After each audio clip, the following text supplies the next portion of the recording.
Biotechnology से related हम लोगों ने 2 चैप्टर्स किए हैं। एक है chapter 11 biotechnology principles and processes और दूसरा है बायोटेक्नोलॉजी एंड इट्स एप्लीकेशन। अब देखिए text book point of view, that is the board exam point of view, इसका वेटेज थोड़ा सा देख लेते हैं। For chapter 11 your weightage it 8 marks. 8 marks में से 4 एमसीक्यू आएंगे और एक 4 मार्क्स का क्वेश्चन आएगा। तो जब आप लोग प्रिपेयर करेंगे कीप दिस इन माइंड। और जो अभी करंट चैप्टर हम लोग चलवा रहे हैं बायोटेक्नोलॉजी एंड इट्स एप्लीकेशन, इसका वेटेज है 6 मार्क्स का। तो डू रिमेंबर 3 मार्क्स के एमसीक्यूज आएंगे, 3 मार्क्स का एक क्वेश्चन आएगा। ये जो मैं ब्लूप्रिंट आपको बता रही हूँ ये प्रीवियस ईयर का ब्लूप्रिंट है, मोस्ट प्रोबेबली यही रहेगा, इट वोंट चेंज। क्यों बता रही हूँ मैं आपको, क्योंकि very soon we will start with the test series. तो आप ध्यान में रखेंगे कि किस तरह के क्वेश्चंस पूछे जा सकते हैं। So accordingly please do remember chapter number 12 जो एप्लीकेशन वाला चैप्टर है उसमें से 3 मार्क्स के क्वेश्चंस और एमसीक्यूज करेंगे। जो इससे पहले वाला चैप्टर था चैप्टर 11 प्रिंसिपल एंड प्रोसेसेस, उसमें से आप 4 मार्क्स के क्वेश्चंस करेंगे और एमसीक्यूज करेंगे। दोनों को मिला के 8 + 6 that is how much, 14 marks का वेटेज बन रहा है। So this unit is worth 14 marks. अच्छे से प्रिपेयर कीजिए इसको। और अगर आगे जाके आप लोग एज अ कैरियर बायोटेक्नोलॉजी लेना चाहते हैं, बायोकेमिस्ट्री लेना चाहते हैं, माइक्रोबायोलॉजी लेना चाहते हैं, forensic sciences is a very good field, वो लेना चाहते हैं, तो उस हिसाब से आपको ये सारे जो बायोटेक्नोलॉजी प्रिंसिपल्स हैं, प्रोसेसेस हैं, इसका एप्लीकेशन कहाँ कहाँ पे आता है, what have we made using the knowledge of biotechnology so far, ये आपको बहुत क्लियर होना चाहिए। So if you have already decided to become a molecular biologist, biotechnologist, biochemist, microbiologist, or you are planning to pursue a career in forensic science, इसको बहुत अच्छे से पढ़िए। We'll go continue with the lecture. So आज का topic है gene therapy. What do you mean by gene therapy? Any therapy. Therapy का मतलब क्या होता है? थेरेपी का मतलब होता है ट्रीटमेंट देना for any disease. Treatment, correct, that was perfect Chelsea. Treatment dena for any particular disease. Now it may be using medicines, it may be using radiations, maybe you are using natural ingredients, तो वो Ayurveda homeopathy पे चला जाएगा। But when I say gene therapy, what is gene therapy? It's a collection of methods that allow correction of a gene defect that has been diagnosed in a child or embryo. अच्छा मुझे ये बताइए gene defect के बारे में पहले पढ़ा है क्या हमने? Have we studied about them? Yes or no? yes, तो रिकॉल करो कि अभी तक हमने क्या पढ़ा है। हमने 2 चैप्टर्स पढ़े हैं जेनेटिक्स से रिलेटेड। एक था चैप्टर 5 जो रिलेटेड है जीन्स और क्रोमोसोम से। एक था चैप्टर 6 जो रिलेटेड है मॉलिक्यूलर बेसिस ऑफ इनहेरिटेंस से। तो चैप्टर 5 में हमने मेंडेलियन डिसऑर्डर्स पढ़े थे जो कि इनहेरिटेड डिसऑर्डर्स हैं, और उसमें 2 तरह के डिसऑर्डर्स पढ़े थे हमने। कौन कौन से? like genetic disorders. Let me take a screen and explain it to you.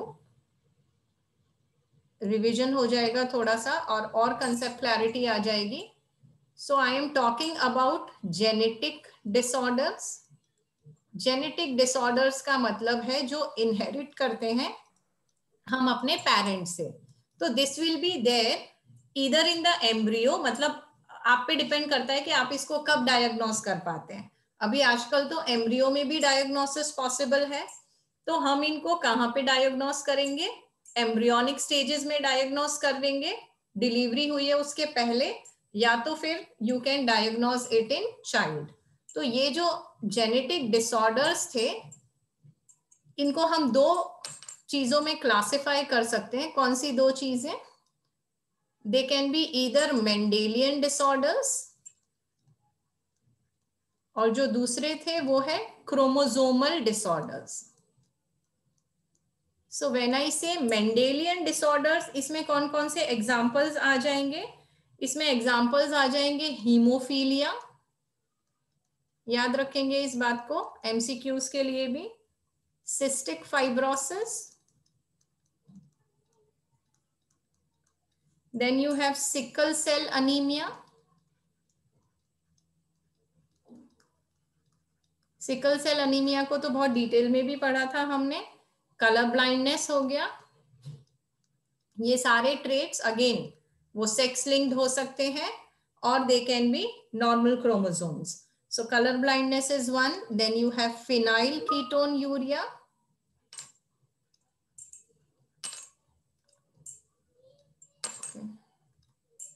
So phenylketonuria. और एक था थैलीसेमिया जिसको हमने डिटेल में पढ़ा था, राइट। तो ये सारे जो मेंडेलियन डिसऑर्डर्स हैं, ये कैसे डिसऑर्डर्स हैं, ये जीन लेवल पे काम करते हैं, ठीक है। So there is some problem in a particular gene and again we had studied कि ये जो मेंडेलियन डिसऑर्डर्स हैं ये कैसे हो सकते हैं, ये हो सकते हैं डोमिनेंट या तो रिसेसिव, है ना। सो इसमें भी further there were two kinds, which two kinds were there, let me write it down. या तो ये डोमिनेंट हो सकते हैं या तो ये रिसेसिव हो सकते हैं।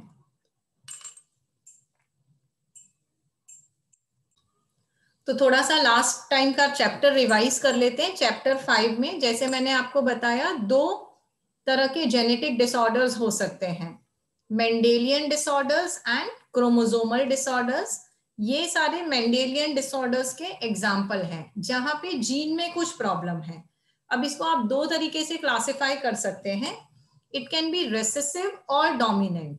अगर जो वो डोमिनेंट है तो देखिए हम जो ह्यूमंस हैं वी आर डिप्लॉयड ऑर्गेनिज्म, तो we have two sets of gene for everything. So if even one gene is affected the symptoms will be seen. अगर वो रेसेसिव है तो सिर्फ एक ही जीन अफेक्टेड है तो वो करियर होगा, वहां पे डिजीज नहीं होगा, सिम्टम्स नहीं दिखेंगे आपको, बट वो करियर है। नेक्स्ट जनरेशन में पॉसिबिलिटी है that children will inherit the same disease from this carrier। अब यहाँ पे और एक तरह का क्लासिफिकेशन पॉसिबल है, autosomal and sex linked. When I से ऑटोजोमल, ये एक्स और वाई क्रोमोसोम छोड़ के दूसरे क्रोमोसोम्स में है। व्हेन आई से सेक्स लिंक्ड, ये एक्स लिंक्ड हो सकता है या वाई लिंक्ड हो सकता है। आपकी टेक्स्ट बुक में 3 एग्जांपल्स डिस्कस हुए हैं। सिकल सेल अनीमिया कैसा है, ऑटोजोमल रेसेसिव। क्योंकि ये ऑटोजोमल है इसलिए this can go from both parents to both kind of offsprings, मतलब मदर या फादर दोनों से इनहेरिट किया जा सकता है, और सन या डॉटर दोनों को हो सकता है। व्हेन आई से phenyl ketone urea, this is also autosomal recessive disease, ठीक है। दूसरे हो गए सेक्स लिंक्ड। जैसे मैंने बताया सेक्स क्रोमोसोम्स कौन से हैं, you have X chromosome and Y chromosome, तो ये एक्स लिंक्ड हो सकता है या वाई लिंक्ड भी हो सकता है। तो व्हेन आई से it is x linked recessive, तो ये डिजीज पास होगा फ्रॉम मदर टू सन, मतलब ये फीमेल से मेल को जाएगा। हमने जेनेटिक क्रॉसेस भी वर्कआउट करके देखे थे क्यों और कैसे, आगे भी जब रिवीजन सेशंस होंगे तब फिर से देखेंगे। तो आप याद रखेंगे haemophilia is x linked recessive disease. इतना क्लियर है। So when you talk about chromosomal disorder, देखो हमारा जो नॉर्मल नंबर ऑफ क्रोमोसोम्स है कितना है, 23 पेयर्स है या तो 46 क्रोमोसोम है। तो अब डिपेंड करता है कि ये जो 46 क्रोमोसोम है इसमें suppose there is a gain और loss of one chromosome, chromosome हो सकता है या क्रोमोसोम्स हो सकते हैं। So for example down syndrome ले लो। डाउन सिंड्रोम में क्या हुआ, ट्राइजोमी ऑफ 21st क्रोमोसोम। तो 21st क्रोमोसोम, क्रोमोसोम नंबर 21 दो होने चाहिए थे, उसकी जगह कितने हो गए, 3 हो गए। So that will lead to Down syndrome. Aneuploidy का एग्जांपल है। क्लिनफेल्टर सिंड्रोम में क्या हुआ, एक एडिशनल एक्स क्रोमोसोम है, तो इसका एग्जांपल क्या हो गया, सॉरी इसका जीनोटाइप क्या हो जाएगा, karyotype I should be saying XXY। तो ये हो गया क्लिनफेल्टर सिंड्रोम। थर्ड आपने जो पढ़ा था वो था टर्नर सिंड्रोम, इसमें एक एक्स क्रोमोसोम एब्सेंट है, तो इसका कैरियोटाइप क्या हो जाएगा फिर, इसका कैरियोटाइप हो जाएगा XO, XX की जगह हो गया XO, 1 x chromosome is absent. Polyploidy की जब हम बात करते हैं, इट इज आइदर गेन और increase in the complete set of chromosome, मतलब या तो पूरा का पूरा पेयर ज्यादा आ गया है। अब ये जनरली एनिमल्स में नहीं होता है, ह्यूमंस में नहीं होता है, this is very common in plants. Okay, तो ये थोड़ा सा बेसिक रिवीजन के साथ अब आगे बढ़ते हैं। तो ये तो समझ में आ गया कि गलत क्या हो सकता है, व्हेन आई से gene defect in a child or in an embryo, what kind of gene defect can be there? मैं फिर से बताती हूँ कि embryo almost जब 6 months का embryo हो जाता है, these things can be diagnosed. There are techniques to diagnose them. Okay. अब gene therapy में क्या करेंगे? In this case, genes are inserted into a person's cell and tissues to treat a disease. देखो generally हम disease को किस level पे treat करते हैं, जैसे फॉर एग्जांपल मुझे ट्यूबरकुलोसिस हो गया, तो मेरे अंदर बैक्टीरिया है, तो I will try to kill the bacteria, either I will try to subside the symptoms, मैं सिम्टम्स को कम करने की कोशिश करूंगी या मैं कॉज को ही हटा दूंगी। अब अगर मुझे कॉज हटाना है और वो कॉज जेनेटिक है, तो पहले क्या अप्रोच हुआ करता था, before we have this biotechnology into play, पहले ये अप्रोच हुआ करता था कि जो भी चीज मिसिंग है उसको आप बाहर से सिंथेसाइज करो और उसको बॉडी में इंजेक्ट कर दो, बट यहाँ पे वो पॉसिबल नहीं है। तो यहाँ पे हम क्या करेंगे, the defect lies with the gene, पूरा का पूरा जीन मुझे चेंज करना पड़ेगा, करेक्ट करना पड़ेगा। तो now we are going down to the genetic level in the person cell और अ टिश्यू, और वो सेल के न्यूक्लियस में जाके, न्यूक्लियस के क्रोमोसोम में जाके आप करेक्शन कर रहे हैं। So this is something very complicated and it requires a lot of expertise. पहला क्लिनिकल जीन थेरेपी कब हुआ था, 1990, of course long back, to a 4-year-old girl with adenosine deaminase deficiency. This enzyme is crucial for the immune system to work. तो याद रखेंगे, sorry I did not want share slide share, I wanted annotation. Okay, तो पहला clinical therapy क्यों दिया था, adenosine डीअमाइनेज, पीछे ASE आया, मतलब ये एंजाइम का नाम है, तो ADA डेफिशिएंसी को ट्रीट करने के लिए हुआ था। And why do we need this adenosine deaminase, we need it because it is crucial for immune system to function. So obviously it's a very dreadful disease, क्योंकि अगर immune system weak है तो बहुत सारी other secondary complications आ सकती हैं। क्यों immune system weak है, क्यों adenosine deaminase नहीं बन रहा है, due to deficiency, due to deletion of the gene for adenosine deaminase। शायद हमने पहले पढ़ा है 1 जीन 1 एंजाइम थेरेपी और 1 जीन 1 एंजाइम कॉन्सेप्ट। हर एक एंजाइम के लिए एक जीन रिस्पॉन्सिबल है, तो इसके लिए जो जीन रिस्पॉन्सिबल है वो जीन जीनोम से डिलीट हो गया है, तो ये क्या हुआ, ये म्यूटेशंस हुए है ना। What were mutation, they were inheritable change in DNA। तो चलिए बताइए पहली क्लिनिकल थेरेपी किसके लिए हुई थी,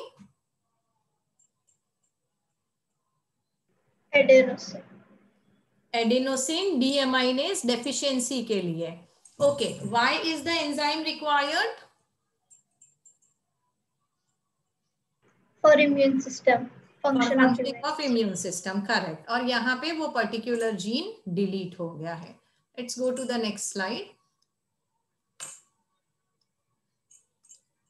okay, in some children it can be cured by bone marrow.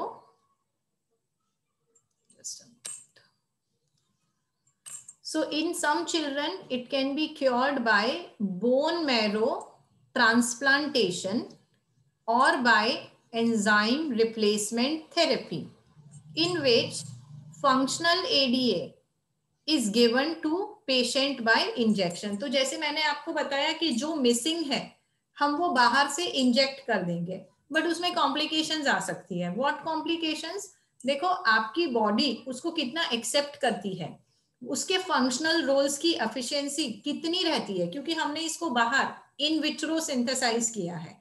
Now I want the molecule to do the same function in my body, I don't know how comfortable it would be. तो जब हम enzyme replacement therapy की बात कर रहे हैं, ये जो एंजाइम है ADA, मैंने इसका इन विट्रो सिंथेसिस कर दिया और जितनी बार जरूरत पड़ी उतनी बार हम बच्चे को वो देते गए, but then this is a tedious thing, है ना। You have to keep supplying this in the form of medicine, तो ये बार बार करना पड़ेगा, बहुत ध्यान से करना पड़ेगा। अनदर अप्रोच इज कि हम बच्चे के बोन मैरो को ट्रांसप्लांट करके ऐसा कुछ कर दे कि वो खुद ये प्रोड्यूस करने लगे। अगेन ट्रांसप्लांटेशन में दिक्कत क्या आती है? ट्रांसप्लांटेशन में रिजेक्शन हो सकता है, and we have chosen bone marrow. Bone marrow के अंदर के जो टिश्यूज होते हैं they are capable of dividing, that is why bone marrow transplantation. तो किसी नॉर्मल पर्सन का बोन मैरो लेंगे और ट्रांसप्लांट करके उसको डिजीज्ड पर्सन के अंदर डालेंगे। इश्यूज क्या आ जाएंगे यहाँ पे? रिजेक्शन के इश्यूज आ जाएंगे इफ दे आर ट्विंस और if they are parents of the same parent, if they are children of the same parent, that is if they are carrying the same genetic pool, तब जाके ऐसा हो सकता है कि रिजेक्शन के chances कम होंगे। So these are the approaches that are available. Now, the first step towards the gene therapy included culture of lymphocytes from the blood of a patient outside the body. A functional ADA cDNA using retrovirus vector is introduced into the lymphocytes and again returned it back to the patient body. This could be a permanent cure. तो जो मैंने आपको पहले वाले approaches बताए वो temporary approaches हैं। Permanently patient खुद से हमेशा ADA प्रोड्यूस करता रहे, उसके लिए क्या करेंगे? पेशेंट की बॉडी में से ब्लड लेंगे, ब्लड में से लिम्फोसाइट्स को सेपरेट करेंगे। What are lymphocytes? What are lymphocytes? WBC के अंदर आते हैं। Correct, they are a type of WBCs। तो हम WBCs में से लिम्फोसाइट्स को सेग्रीगेट करेंगे, सेपरेट करेंगे। Now we will start growing them. देखो, growing a bacteria and growing a cell is a completely different thing. Again there has to be so many, like उसका जो टाइप ऑफ मीडियम है, जो protein regulators हैं, वो सब कुछ different होता है। तो हमने लिम्फोसाइट्स को लिया, उसको कल्चर किया, उसको ग्रो किया। अब क्या किया? किसी और नॉर्मल पर्सन में से मैंने फंक्शनल ADA का जीन लिया। फंक्शनल ADA मतलब जो सही से काम कर रहा था। तो वो जो एंजाइम है ADA, उसका एक जीन भी होना था। तो वो जो जीन था, the DNA sequence responsible for producing ADA, उसको हमने आइडेंटिफाई किया, आइसोलेट किया और उसका क्या बनाया? उसका हमने बनाया cDNA। cDNA मतलब कॉम्प्लीमेंट्री DNA बनाया उसका। ये कॉम्प्लीमेंट्री DNA एक रेट्रोवायरस में डाल दिया हमने। What do I mean by retrovirus? What is retrovirus? We have discussed this. So when I say retroviruses, chapter number 8 some common disease में हमने पढ़ा था। retroviruses वो होते हैं जिनका जेनेटिक मटेरियल RNA है, इट्स नॉट DNA। एग्जाम्पल है आपका HIV वायरस, ठीक है। Corona virus is also a retrovirus. So retroviruses में RNA है। अब जब हम इसका cDNA बना रहे हैं, हम क्या कर रहे हैं? ये जो RNA है, single stranded RNA, that is the messenger RNA को लिया और उसमें से DNA बनाया। तो जनरली नॉर्मली यूकैरियोटिक सेल्स में क्या होता है? DNA में से RNA बनता है, which is known as transcription. यहाँ पे उल्टा किया हमने, RNA में से DNA किया। तो ये कौन सा प्रोसेस हो गया? ये हो गया रिवर्स ट्रांसक्रिप्शन। तो इसके लिए एंजाइम कौन सा लगेगा? इसके लिए एंजाइम लगेगा रिवर्स ट्रांसक्रिप्टेज। क्लियर है बच्चों? और इस तरह से जो DNA बना उसको हम बोलेंगे cDNA। क्लियर है cDNA? ओके ये जो cDNA है इसको अब हम क्लोन करेंगे एक वेक्टर में, और ये वेक्टर इन्फेक्ट करेगा प्रोकैरियोटिक सेल्स को। तो कभी जब हमको यूकैरियोटिक जीन्स को प्रोकैरियोटिक सेल में एक्सप्रेस करना है तो हम ये cDNA वाला मेथड या cDNA वाला अप्रोच यूज करेंगे। तो इस तरह से हमने क्या किया, हमारा जो यूकैरियोटिक जीन था, इन दिस पर्टिकुलर केस कौन सी जीन की बात हो रही है, ADA जीन की बात हो रही है, इसका हमने cDNA बनाया, उसको डाला एक वेक्टर में। तो आई वुड स्पेसिफिकली से कि उसको क्लोन किया मैंने एक वेक्टर में। ओके और फिर वो वेक्टर कौन सा था, वो वेक्टर था रेट्रोवायरस वेक्टर।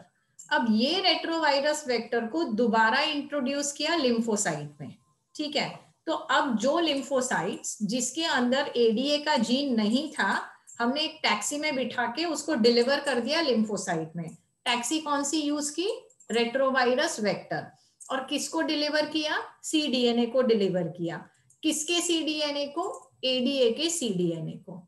अब ये जो नॉर्मल लिम्फोसाइट्स हैं जिनके पास एक फंक्शनल एडीए जीन है जो कि फंक्शनल एडीए प्रोटीन खुद बना सकते हैं, इनको वापस से डाल दिया पेशेंट की बॉडी में। तो now the patient can itself go on making ADA without any trigger from outside. Clear है ये? Is this clear, Yes. children? Repetition not required? No. Okay. Next topic is molecular diagnosis. अब diagnosis मतलब you have to find out where the problem is. Disease को diagnose करना चाह रहे हो तो क्या करोगे उसके लिए? पहले भी diagnosis होता था, ब्लड सैंपल के एनालिसिस से होता था, यूरिन एनालिसिस से होता था। अब ये डायग्नोसिस मॉलिक्यूलर लेवल पे हो रहा है, तो नेचुरली आप जो सैंपल यूज करोगे वो भी मॉलिक्यूलर लेवल का सैंपल, डीएनए यूज करोगे, राइट? तो इसके लिए कौन सी टेक्नोलॉजी रिक्वायर्ड है? So for that you have what all is required. आप टेक्निक्स के नाम याद रखेंगे, थोड़ी बहुत टेक्निक्स तो हमने पढ़ ली है। Recombinant DNA technology, then you have polymerase chain reaction, ये दोनों चीजें बहुत अच्छे से हमने पढ़ी है। The third one is enzyme linked immunosorbent assay, that is ELISA, ये भी पढ़ा है ना हमने chapter number 8। So these are all पढ़ा है या नहीं पढ़ा है? You don't remember but we have done it. PCR और रिकॉम्बिनेंट डीएनए रिकॉम्बिनेंट टेक्नोलॉजी अभी किया था तो I am not repeating it. ELISA में क्या पढ़ा था मैम, सॉरी कुलदीप, पढ़ा था। हाँ तो मैं बहुत डिटेल में नहीं पढ़ा रही हूँ वापस से। इसमें हम क्या करते हैं, एक सबस्ट्रेट होता है, सबस्ट्रेट को हम लिंक कर देते हैं एंटीबॉडी लिंक्ड एंजाइम से। तो फाइनली जो हमारा एंड पॉइंट होता है वो ये होता है कि substrate will give a coloured product. तो बस वो कलर देख के हमको पता चल जाएगा कि ये पर्टिकुलर एंटीबॉडीज या ये पर्टिकुलर सबस्ट्रेट यहाँ पे प्रेजेंट है या नहीं है। तो these are all molecular ways of diagnosis. आपको एक होमवर्क दे रही हूं मैं, अभी ये जो कोरोना चल रहा है उसके डायग्नोसिस के लिए 2 टेस्ट है, एक तो है स्वैब टेस्ट और दूसरा है RT-PCR। मैंने आपको PCR क्या होता है वो भी समझाया है। RT इज रिवर्स ट्रांसक्रिप्शन, मैंने आपको ये भी आज हिंट दे दिया है कि कोरोना का जो वायरस है वो रेट्रोवायरस है। Will you explain me what is RT-PCR and how is it used to diagnose corona presence of COVID-19? करेंगे ये assignment? Kuldeep, will you explain us in the next class कि RT-PCR क्या है और कैसे यूज होता है? हाँ मैम, ट्राई करूंगा। ओके गुड, फिर नहीं आएगा तो मैं बता दूंगी। So let us see PCR कहाँ यूज होता है। PCR is use to detect HIV in the suspected AIDS patient. You can also detect mutations in genes in the suspected cancer patient and also